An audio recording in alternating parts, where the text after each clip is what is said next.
नमस्कार। आइए सुनते हैं गुरुदेव रविंद्रनाथ टैगोर जी के द्वारा लिखी हुई एक कहानी, दीदी। किसी ग्रामवासिनी अभागिनी के अन्यायी अत्याचारी पति के सब दुष्कृत्यों का सविस्तार वर्णन करते हुए पड़ोसिन तारा ने बड़े संक्षेप में अपनी राय प्रकट करते हुए कहा, ऐसे पति के मुंह में आग। सुनकर जयगोपाल बाबू की पत्नी शशि ने बड़े कष्ट का अनुभव किया। पति जाति के मुख में सिगार की आग छोड़कर अन्य किसी दूसरे तरह की आग की किसी भी दशा में कामना करना स्त्री जाति को शोभा नहीं देता। इसलिए इस बारे में उनके कुछ संकोच प्रकट करने पर कठिन हृदय तारा दुगुने उत्साह के साथ बोली, ऐसे पति के रहने की अपेक्षा 7-7 जन्मों तक विधवा होना कहीं अच्छा है। यह कहते हुए वो बीच में ही सभा से उठकर चली गई। शशि ने मन ही मन कहा, पति के ऐसे किसी अपराध की वह कल्पना ही नहीं कर सकती जिससे उसके प्रति मन का भाव इतना कठिन हो सके। इस बात की मन ही मन आलोचना करते करते उसके कोमल हृदय का समस्त प्रीति रस उसके प्रवासी पति की ओर उच्छ्वासित हो उठा। शैया पर जिस तरफ उसके पति सोते थे उस हिस्से पर बाह फैलाकर लेटे हुए उसने सूने तकिए का चुंबन किया। उसमें पति के सिर की सुगंध का अनुभव किया और द्वार बंद कर लकड़ी के बक्से से पति की बहुत दिनों से आंखों से ओझल तस्वीर और हाथ की लिखी चिट्ठियां निकाल कर बैठ गई। उस दिन की निस्तब्ध दोपहरी इसी प्रकार निभृत कक्ष में एकांत चिंता में पुरानी स्मृतियों और विषाद के अश्रु जल में बीती। शशिकला और जयगोपाल का नव दाम्पत्य हो ऐसा नहीं, बाल्यकाल में ही विवाह हुआ था। इस बीच संतान भी हुई। दोनों बहुत दिनों तक एक साथ ही रहे थे। नितांत साधारण सहज भाव से ही दिन बीते हैं। किसी भी ओर अपरिमित प्रेमोच्छ्वास का कोई लक्षण नहीं दिखाई दिया। करीब 16 वर्ष एक ही भाव से एक साथ बिताकर अकस्मात कार्यवश उसके पति के विदेश चले जाने पर शशि के मन में एक प्रबल प्रेमावेग जागृत हो उठा। विरह द्वारा बंधन में जितना ही खिंचाव पड़ा, कोमल हृदय के प्रेम के फंदे ने उतना ही सख्त हो जकड़ लिया।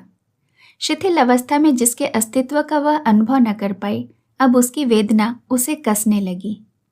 इसलिए आज इतने दिनों बाद इस उम्र में संतान की मां होकर शशि वसंत मध्याह्न में निर्जन कमरे में विरही शैया पर उन्नवेशित यौवन नववधू का सुख स्वप्न देखने लगी। जो प्रेम अज्ञात भाव से जीवन के सामने से प्रवाहित हो गया है, सहसा आज उसी के कलगति शब्द से जागृत हो मन ही मन उसी स्रोत के विपरीत बहते दोनों तीरों पर बहुत दूर तक सोने की नगरियां अनेक कुंजवन देखने लगी। पर उस अतीत की सुख संभावना के बीच अब फिर से पदार्पण करने का अवसर नहीं। सोचने लगी, अब जब पति को निकट पाएगी तब जीवन को नीरस और वसंत को निष्फल नहीं होने देगी। कितने ही दिन, कितनी ही बेकार की बातों में, छोटे मोटे विवादों में उसने पति के प्रति अत्याचार भी किए थे।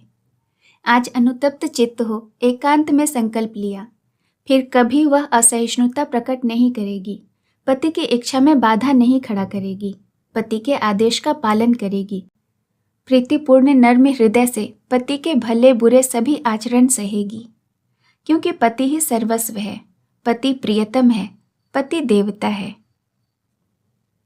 शशिकला लंबे समय तक अपने माता पिता की एकमात्र लाडली कन्या रही थी और जयगोपाल हालांकि मामूली नौकरी पेशा था, फिर भी भविष्य की उसे कोई भी चिंता नहीं थी।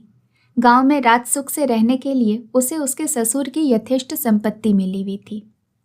इसी समय नितांत असमय ही प्रायः वृद्ध वय में शशिकला के पिता काली प्रसन्न को एक पुत्र संतान जन्मी। सच कहें तो माता पिता की इस अनपेक्षित असंगत अन्याय आचरण के लिए शशि मन ही मन अत्यंत क्षुब्ध हुई थी। जयगोपाल को भी यह बात सचमुच अच्छी नहीं लगी थी। अधिक आयु में लड़के के प्रति माता पिता का स्नेह अत्यंत प्रबल हो उठता है। इस नवागत लघुकाय स्तन पिपासु निद्रातुर साले ने अनजाने ही 2 निर्बल हाथों के छोटे छोटे बंद पड़ी मुट्ठी द्वारा ही जयगोपाल की सारी आशाओं और भरोसों का अपहरण कर लिया। तब उसने आसाम के एक चाय बागान में नौकरी कर ली। पास ही किसी स्थान में नौकरी की तलाश के लिए सभी ने उससे जोर जबरदस्ती की थी, पर एक तरह से हर किसी पर गुस्से के कारण या फिर चाय के बगीचे में जल्दी आगे बढ़ने के उपाय की जानकारी के कारण जयगोपाल ने किसी की बात पर कान नहीं दिया। शशि को बच्चों के साथ उसके मायके में रखकर वह आसाम चला गया। विवाहित जीवन में पति पत्नी का यही प्रथम विच्छेद था।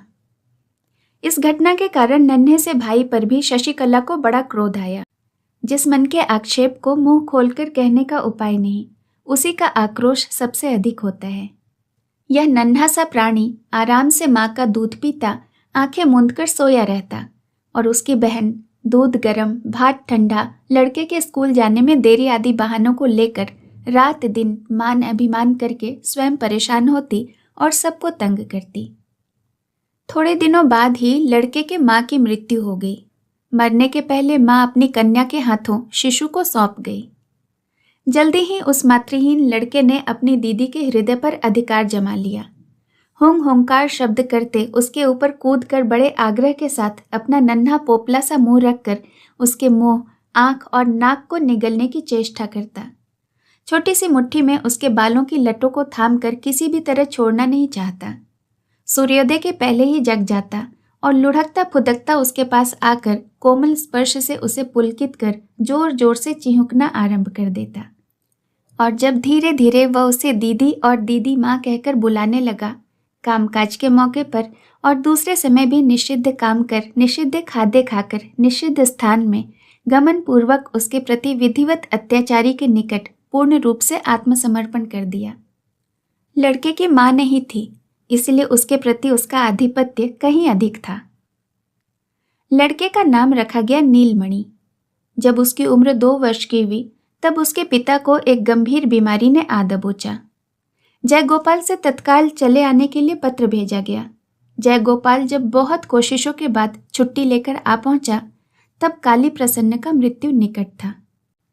मृत्यु से पहले काली प्रसन्न ने नाबालिग लड़के की देखरेख का भार जयगोपाल को सौंपकर संपत्ति का 1/4 हिस्सा पुत्री के नाम लिख दिया। इसीलिए जमीन जायदाद की रक्षा के लिए जयगोपाल को नौकरी छोड़कर चले आना पड़ा। काफी दिनों बाद पति पत्नी का पुनर्मिलन हुआ।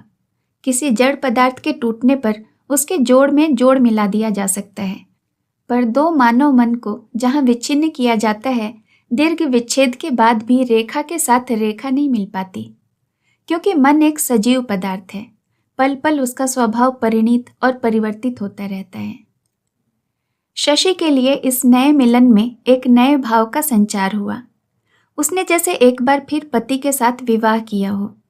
पुरातन दाम्पत्य में चिराभ्यासवश जो जड़ता पैदा हो गई थी, विरह के आकर्षण में अप्रसिद्ध हो उसने अपने पति को जैसे पूर्वापेक्षा पूर्णतर रूप से प्राप्त किया। उसने मन ही मन प्रतिज्ञा की, चाहे जैसे भी दिन आए, जितने भी दिन जाएं, पति के प्रति इस दीप्त प्रेम की उज्ज्वलता को कभी भी म्लान नहीं होने दूंगी। इस नए मिलन में जयगोपाल के मन की अवस्था भिन्न थी। पहले जब दोनों संयोग में एकत्र थे, तब पत्नी के साथ उनके सारे स्वार्थ और विचित्र अभ्यासों का ऐक्य बंधन था। पत्नी तब जीवन की नित्य सत्य हो उठी थी। उसे छोड़ने पर दैनिक अभ्यास जाल में सहसा बहुत सा भाग खाली रह जाता था। इसलिए बाहर जाकर पहले पहल तो जयगोपाल अगाध जल में गिरा, लेकिन धीरे धीरे उसके उस अभ्यास विच्छेद में एक नए अभ्यास की पैबंद लग गई। और इतना ही नहीं, पहले नितांत निश्चिंत भाव से उसके दिन कटते थे। बीच में 2 वर्ष तक अपनी स्थिति में उन्नति की चेष्टा उसके मन में ऐसे प्रबल रूप से जग उठी थी कि उसके मन के सामने और कुछ भी नहीं था। इस नए नशे की तीव्रता की तुलना में उसका पूर्व जीवन वस्तुहीन छाया के समान दिखता था। स्त्रियों की प्रकृति में प्रधान परिवर्तन लाता है प्रेम, और पुरुषों में दुश्चेष्टा। 2 वर्ष बाद जब जयगोपाल लौटा, तो उसने अपनी पत्नी को ठीक पहले जैसा नहीं पाया। उसकी पत्नी के जीवन में इस शिशु साले ने आकर एक नया परिसर ही रच डाला था। यह हिस्सा उसके लिए पूरी तरह अपरिचित था, और इसमें पत्नी के साथ उसका कोई योग नहीं था। उसकी पत्नी उसको इस शिशु स्नेह में स्थान देने की बहुत चेष्टा करती, पर वह इसमें पूरी तरह सफल हुई या नहीं, कहा नहीं जा सकता। शशि नीलमणि को गोद में लिए मुस्कुराती हुई पति के आगे बढ़ा देती। नीलमणि प्राणपण से शशि के गले से लिपटकर उसके कंधे में मुंह छिपा देता, किसी प्रकार आत्मीयता की रक्षा नहीं करता। शशि की इच्छा होती कि उसके इस छोटे भाई की जितनी तरह की लुभावनी कलाएं हैं सब जयगोपाल के सामने प्रकट करे, किंतु जयगोपाल इसके लिए कोई विशेष आग्रह नहीं दिखाता और शिशु भी कोई विशेष उत्साही नहीं था। जयगोपाल किसी भी तरह नहीं समझ पाता कि इस दुबले पतले भारी सिर वाले और गंभीर से चेहरे वाले सांवले लड़के में ऐसा क्या है जिसके लिए उसके प्रति इतने स्नेह का अपव्यय किया जा रहा है। स्नेह के रंग ढंग को स्त्रियां बड़ी जल्दी भांप लेती हैं। शशि ने अविलंब समझ लिया कि जयगोपाल नीलमणि के प्रति विशेष अनुरक्त नहीं है। तब भाई को वह बड़ी सावधानी से आड़ में कर रखती, पति की स्नेहहीन और उदासीन दृष्टि से उसे दूर दूर रखने की चेष्टा करती। इस प्रकार बालक उसके गोपन का जतन धन और उसके अकेलेपन की स्नेह की सामग्री बन बैठा। सभी जानते हैं कि स्नेह जितना गोपन, जितना एकांत होता है, उतना ही प्रबल होता है। नीलमणि के रोने पर जयगोपाल बुरी तरह खींच उठता, इसलिए शशि उसे जल्दी से सीने में छुपाकर जी जान से हृदय से उसे चुप कराने की चेष्टा करती, विशेष रूप से तब जब नीलमणि के रोने से रात में उसके पति की नींद में बाधा पड़ती। पति इस क्रंदन परायण बालक के प्रति अत्यंत ईर्ष्यालु रूप से घृणा प्रकट करता हुआ जर्जर चित्त से गरज उठता। तब शशि अपराधिनी से संकुचित और अस्त व्यस्त हो उठती, उसी क्षण उसे गोद में ले जाती और एकांत में सानुने स्नेह स्वर में मेरा सोना, मेरा धन, मेरा रतन कहकर सुलाती। बच्चों के बीच अनेक बहाने लेकर झगड़े विवाद होते ही रहते हैं। पहले ऐसे अवसरों पर शशि अपनी संतानों को दंडित कर भाई का पक्ष लेती थी, क्योंकि उस बेचारे की मां नहीं थी। अब न्यायकर्ता के साथ ही साथ दंड विधि में भी परिवर्तन हुआ। तब हमेशा निरपराध और अविचार के कारण नीलमणि को कठिन दंड भोगना पड़ता। यह अन्याय शशि के हृदय में नटसाल की तरह बिंध जाता। इसीलिए वो अपने दंडित भाई को कमरे में ले जाकर मिठाई, खिलौने देकर उसे दुलार कर, चुम्बन लेकर शिशु के आहत हृदय को यथाशक्ति सांत्वना देने की चेष्टा करती। नतीजा यह हुआ कि शशि नीलमणि से जितना ही स्नेह करती, जयगोपाल नीलमणि के प्रति उतना ही खींचता, और जयगोपाल नीलमणि के प्रति जितना ही विराग प्रकट करता, शशि उतना ही उसे स्नेह सुधा से अभिषक्त करती रहती। वैसे जयगोपाल कभी भी अपनी पत्नी के प्रति किसी भी प्रकार का कठोर व्यवहार नहीं करता और शशि चुपचाप नम्रता और प्रेम के साथ पति की सेवा करती रहती। केवल इस नीलमणि को लेकर अंदर ही अंदर एक दूसरे को रात हो या दिन आघात पहुंचाने लगे। इस प्रकार नीरव द्वंद्व का गोपन घात प्रतिघात खुले विवाद की अपेक्षा कहीं अधिक दुस्सह होता है। नीलमणि के सारे शरीर में सिर ही सबसे प्रधान था। ऐसा लगता था मानो विधाता ने एक पतली सी सींक में फूंक मारकर उसके सिर पर एक बड़ा सा बुदबुद पैदा कर दिया है। डॉक्टर भी अक्सर यह आशंका प्रकट करते कि लड़का भी किसी बुलबुले के समान क्षण भंगुर, क्षण स्थायी होगा। बहुत दिनों तक उसने बोलना और चलना भी नहीं सीखा। उसके उदास और गंभीर चेहरे को देखकर लगता कि उसके माता पिता अपने बुढ़ापे की सारी चिंताओं का भार इस छोटे से शिशु के सिर पर लाद गए हैं। दीदी के जतन और सेवा से नीलमणि ने अपने विपत काल को पार किया और छठे वर्ष में पांव रखा। कार्तिक महीने में भैया दूज के दिन नया कुर्ता, चादर और लाल किनारे की धोती पहनाकर बाबू बने नीलमणि का शशि तिलक करने ही जा रही थी कि पूर्वोक्त स्पष्ट भाषिणी पड़ोसी तारा ने आकर बातों ही बातों में शशि के साथ झगड़ा छेड़ दिया। उसने कहा, पीठ पीछे भाई का सर्वनाश कर भाई के माथे पर तिलक लगाने का कोई लाभ नहीं। शशि यह सुनकर विस्मय, क्रोध और वेदना से वज्राहत हुई।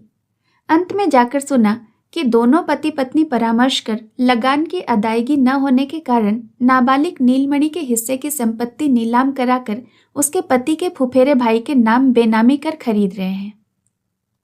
यह सुनकर शशि ने अभिशाप दिया, जो लोग इस सफेद झूठ का प्रचार कर सकते हैं उनका मुंह कोड़ से गल जाए।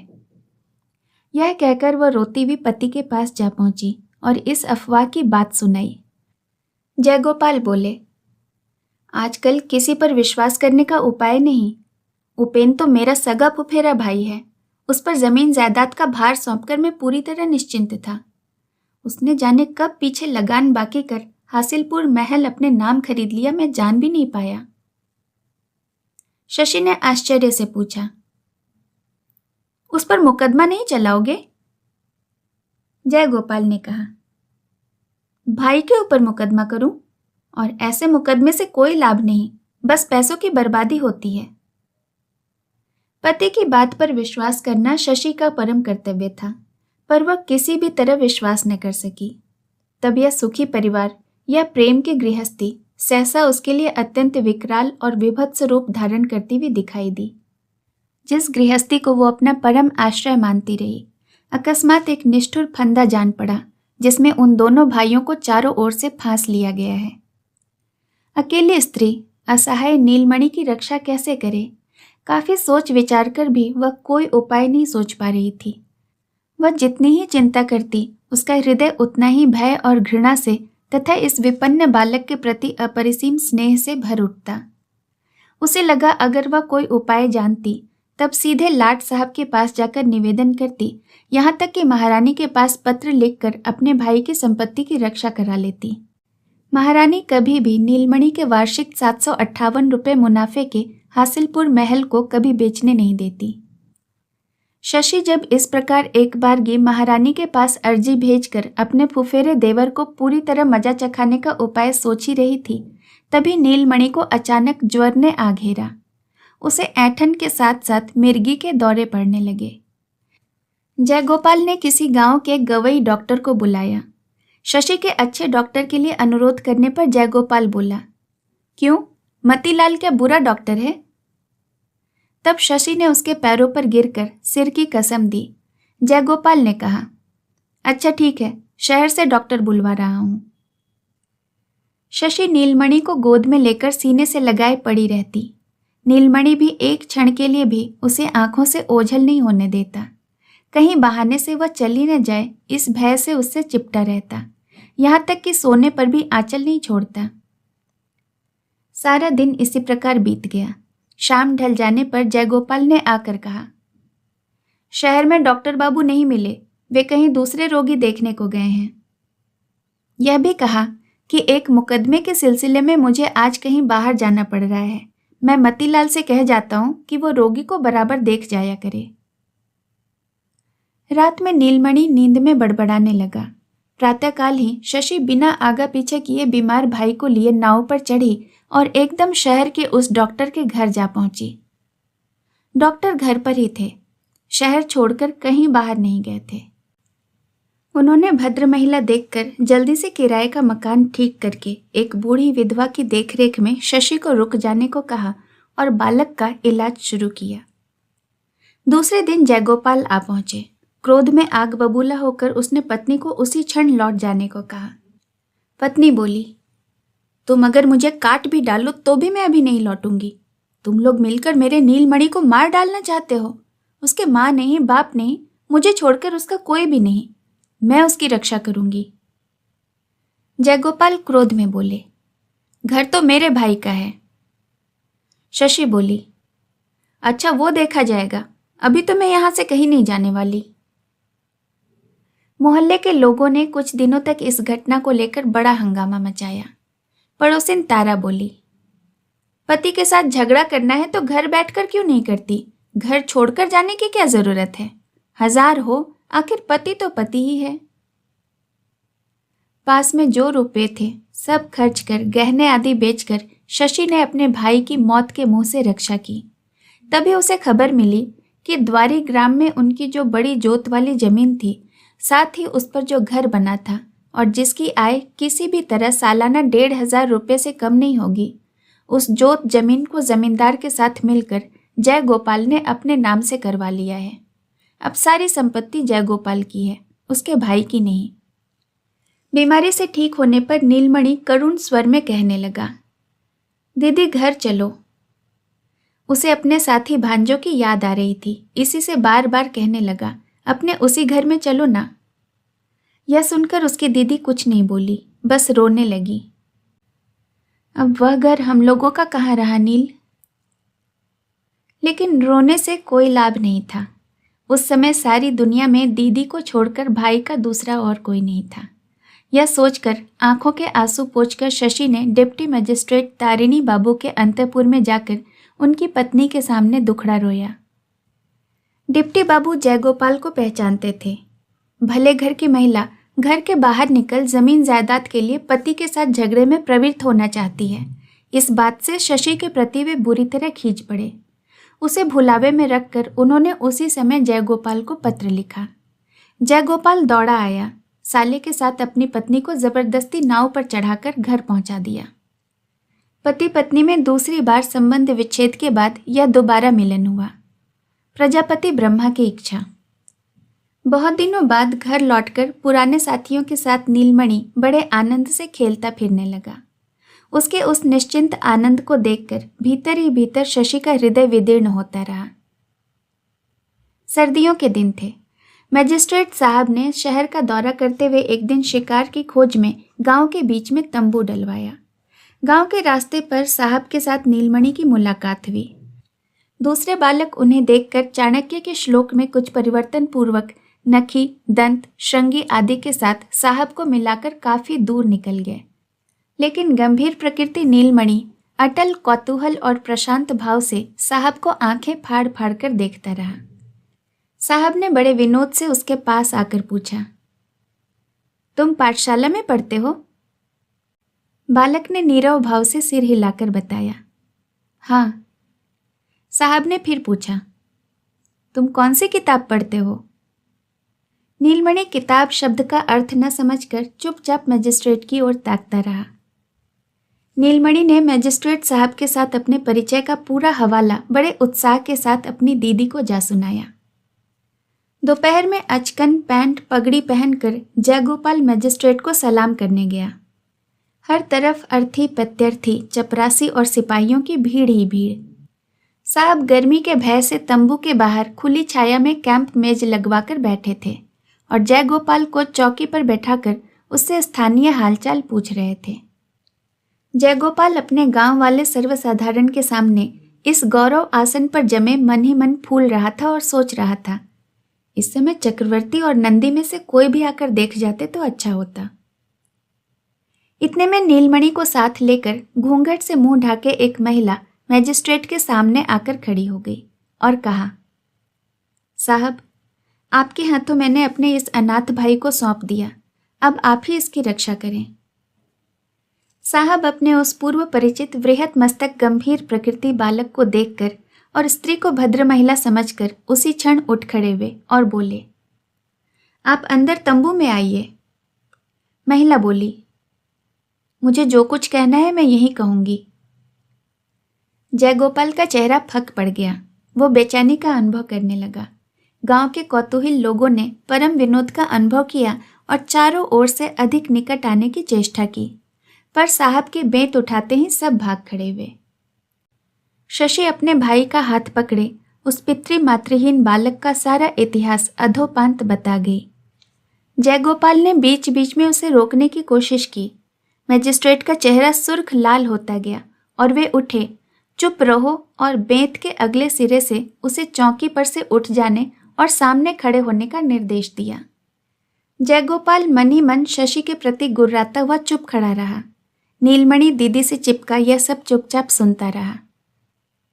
शशि की बात समाप्त होने पर मजिस्ट्रेट ने जयगोपाल से कुछ प्रश्न किए और उसका उत्तर सुनकर बहुत देर तक चुप रहे। फिर शशि को संबोधित करते हुए बोले, बेटे, यह मुकदमा हालांकि मेरे पास नहीं आएगा, फिर भी तुम निश्चिंत रहो। इस संबंध में जो कुछ उचित होगा मैं करूंगा। तुम अपने भाई को लेकर निर्भय घर लौट जा सकती हो।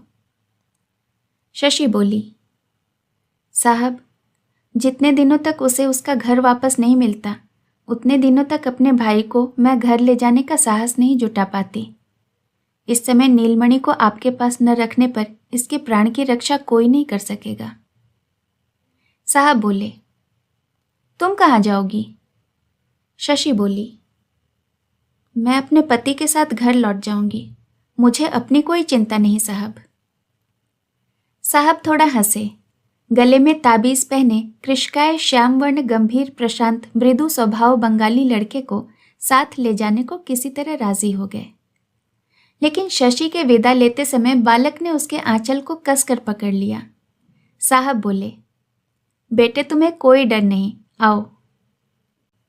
घूंघट से अविरल आंसू बहाते बहाते शशि बोली, राजा भैया, जा भैया, दीदी के साथ फिर तेरी मुलाकात होगी। यह कहते हुए उसे चिपटकर उसके सिर और पीठ पर हाथ फेरते फेरते किसी प्रकार अपना आंचल छुड़ाकर जल्दी से वो चली गई। तुरंत साह ने नीलमणि को बाएं हाथ से कसकर पकड़ा। वो दीदी रे दीदी कहकर जोर से रोने चिल्लाने लगा। शशि ने एक बार मुड़कर देखा, फिर दूर से फैलाए दाहिने हाथ द्वारा उसके प्रति नीरव सांत्वना भेजकर विदीर्ण हृदय से चली गई। बहुत दिनों बाद फिर उसी चिरपरिचित पुराने घर में पति पत्नी का मिलन हुआ। प्रजापति का निर्बंध। लेकिन यह मिलन अधिक दिनों तक टिक नहीं पाया, क्योंकि इसके थोड़े समय बाद ही एक दिन सुबह ही सुबह ग्रामवासियों को खबर मिली कि पिछली रात शशि हैजे के आक्रांत होकर मर गई। रात ही में उसे फूंक दिया गया। किसी ने इसके बारे में कुछ भी नहीं कहा, केवल वह पड़ोसिन तारा रह रहकर गरज उठती, पर सब चुप चुप करके उसका मुंह बंद कर देते। विदा के समय शशि भाई को वचन दे गई थी कि फिर मुलाकात होगी। उस वचन की रक्षा कहीं हुई कि नहीं मालूम नहीं। कहानी सुनने के लिए आपका बहुत बहुत धन्यवाद। जल्द मिलूंगी दूसरी नई कहानियों के साथ। नमस्कार।